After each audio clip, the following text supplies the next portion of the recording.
রহমাতুল্লাহ আলাইহি বলে, ও হুজুর, আমি আমার মার কাছে কোরআন আর জ্ঞান লইয়া শিখি নাই। আমি যখন আমার মার পেটের মধ্যে ছিলাম, আমার আম্মা জান আমার পেটের মধ্যে লইয়া 18 পারা কোরআন পড়ছে। আমি শুধু এক পারা শিখি নাই, আমি ইচ্ছে করলে আপনার সামনে 18 পারা কোরআন মুখস্থ শোনাইয়া দিতে পারবো। হ্যাঁ বন্ধু, সন্তান যতই লেখাপড়া করো, মা বলে আরো পড়। এসএসসি পাস করলে তুই ইন্টার পাস করে গেল, ইন্টার পাস করলে তুই ডিগ্রি পাস করে গেল, ডিগ্রি পাস করলে তুই মাস্টার্স পাস করে গেল। সন্তান যতই লেখাপড়া করে, মা ততই তার উৎসাহ দেওয়া শুরু করে। এবার আব্দুল কাদের জিলানী রহমাতুল্লাহ আলাইহি বলেন, আমি আমার মার কাছ থেকে শুনে শুনে শিখেছি। ও বন্ধু, এতেই প্রমাণ হয়ে যায় হুজুর গৌসুল আজম আব্দুল কাদের জিলানী সাধারণ কোনো ওলি নয়, তিনি হলেন মাদার জাত ওলি। কথা বলেন ঠিক কিনা?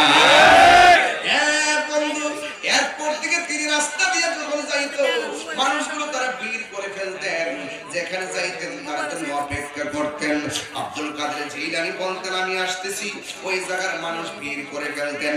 তিনি যখন ওই মজলিসের মধ্যে ঢুকতো, কে যেন বলতেন, রাস্তা ছাড়, আল্লাহর ওলি আসতেছে। প্রটোকল যেখানে মারহাবা,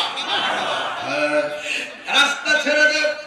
এবার উপস্থিত মানুষগুলো বলে, ইয়া আব্দুল কাদের, আপনার সাথে কোনো সফর সঙ্গী ছিল না, আপনার সঙ্গে কোনো মানুষ ছিল না, আমরা ছিলাম যতজন, আমরা কোনো কথা বলি নাই। কে যেন আমরা বলছে, রাস্তা কিনার পর আল্লাহর বন্ধু আসতেছে, আল্লাহর বন্ধু আসতেছে।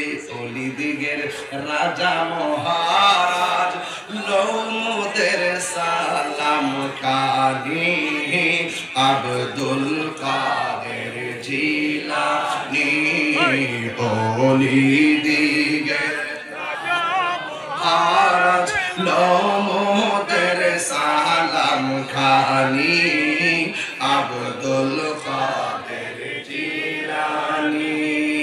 নজদি ওহাবির ফিতনায় পড়ে যাই বুঝি মোদের ঈমান, বেদিন দিগের অত্যাচারে বড়ই মুরা পেরেশান, বড়ই মুরা পেরেশান।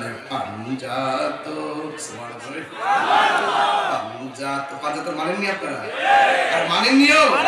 পাঞ্জাতনের দোহাই তোমার, পাঞ্জাতনের দোহাই তোমায়, করো মুশকিল আসানি, আব্দুল কাদের জিলানী অলি দিগের রাজা মহারাজ, অলি দিগের রাজা মহারাজ লৌমুদের সালাম খানি, আব্দুল কাদের জিলানী।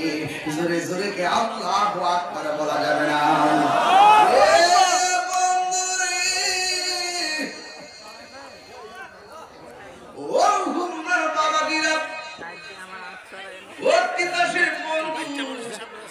এবার আব্দুল কাদের জিলানীকে ডাক দিয়া বলে, এসেছেন একা?